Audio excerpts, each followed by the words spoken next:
Hello friends, so today we will start with a new playlist, that is a playlist for Java. We will be learning all about Java as far as 9th and 10th ICSE syllabus is concerned. So basically in this video we will be starting with why Java is used, what is Java, why is it important, where it is used, what is BlueJ, and all the questions regarding that. So first of all, even if you are a beginner, it's okay, and even if you know some of the basic concepts regarding Java, it's okay to revise, because it is also said that an expert in anything was once a beginner. So even if you know, you can revise, because we are now heading towards making our concepts better. So I'll be starting from the basics and I'll be covering in the everything of the entire syllabus. So if you want this type of playlist, then please hit the like button, click on the subscribe button so that you can get any notification regarding the playlist or other videos on time. So it is going to be very helpful for you if you want to learn Java. So let's begin.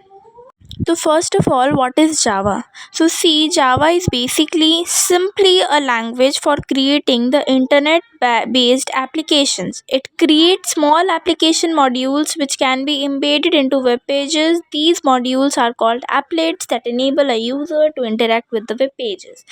So although you have not understood this definition, it's okay, because let me explain you what Java is. Java is basically a programming language, यानी कि यहाँ पे आप certain codes में कुछ लिखते हो, और वो जो आप कुछ लिखते हो वो ऑलरेडी सेट है जावा में. और कौन सेट किया है? तो जो डेवलपर्स हैं वो. ठीक है. So the developer have already set some keyword, some group of words which you will write in Java to make a code, so that Java will take it as input and will give you some output, and it is used to create a website, web page or anything like that. अगर मान लीजिए आप कोई game खेलते हो, या फिर suppose आप कोई सोशल मीडिया पे लॉगिन करना चाहते हो, ठीक है. नाउ देयर सबसे पहले आपको ये पूछा जाएगा कि आपका नाम क्या है, what is your name. So there suppose अगर वो जो ऐप है या वो जो सोशल मीडिया है उसको किसी ने जावा के थ्रू बनाया है, तो जो जैसे कि वहाँ पे मैंने कोड में लिखा कि you have to ask the user their name first.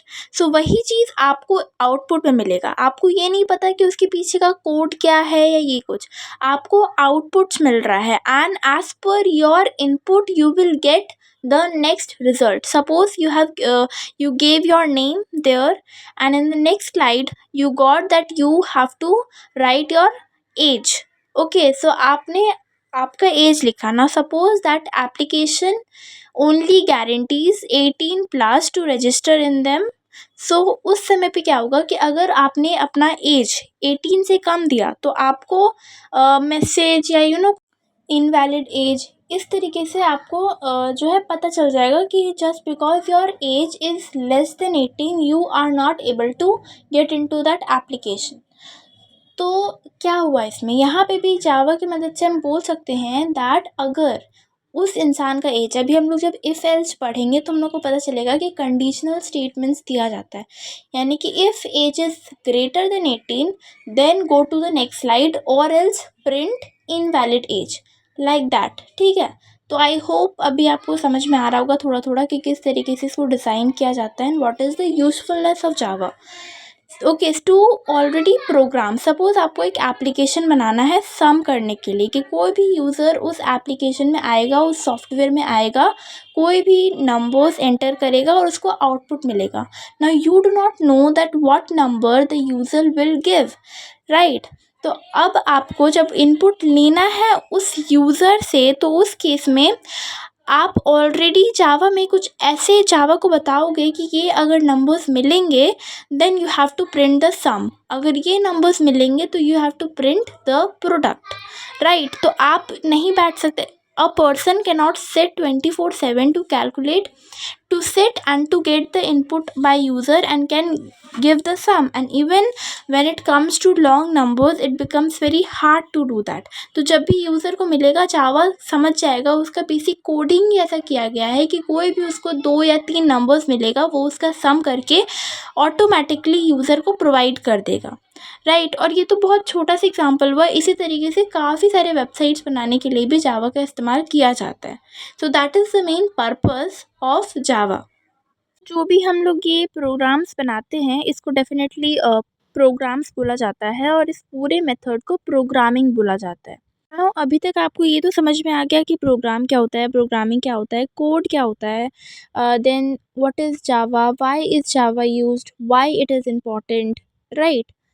Now question आता है कि ऑब्वियसली अगर आपको जावा को मतलब रन करना है, यानी कि आपको प्रोग्राम्स को लिखना है, कोड्स को लिखना है, तो आप कहाँ पे लिखोगे?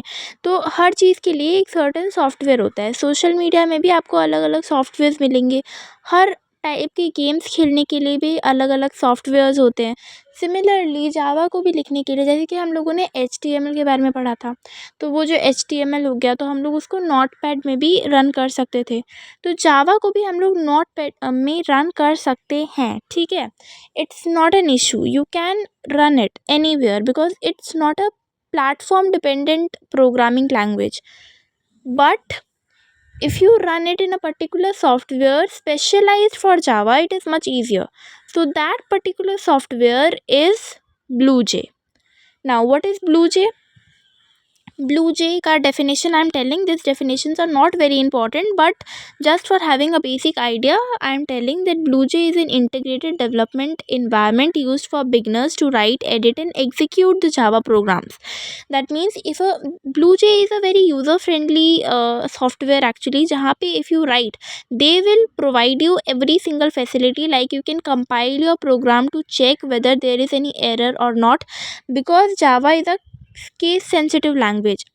अगर कहीं पे कैपिटल लेटर आएगा तो वहाँ पे कैपिटल लेटर ही आएगा, you can not use small letter there. अभी हम लोग देखेंगे जो बेसिक सिंटैक्स होता है, जैसे कि सिंटैक्स का क्या मतलब है कि जैसे कि हम लोग लैंग्वेज करते हैं या इंग्लिश लिखते हैं तो वहाँ पे भी कुछ रूल्स एंड रेगुलेशंस होते हैं which we need to follow, right. या फिर कुछ ऐसे सेमिकोलॉन्स या फिर commas, full stops, punctuation marks होते हैं to indicate that this sentence is finished, या ऐसा कुछ, ठीक है।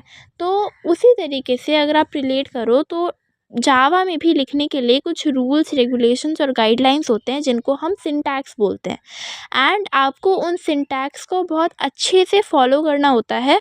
बिकॉज अगर आप नहीं करते, अगर आप कहीं पे कैपिटल लेटर होता है और वहाँ पे अगर आप स्मॉल लेटर लगाते हो, या फिर अगर कहीं पे कोई कॉमा या सेमीकोलन आता है और आप नहीं देते हो, तो ऐसे केसेस में वहाँ पे सिंटैक्स एरर या लॉजिकल एरर आपको शो होगा और क्या मिस्टेक है ये भी शो होगा। तो BlueJ is very user friendly, okay.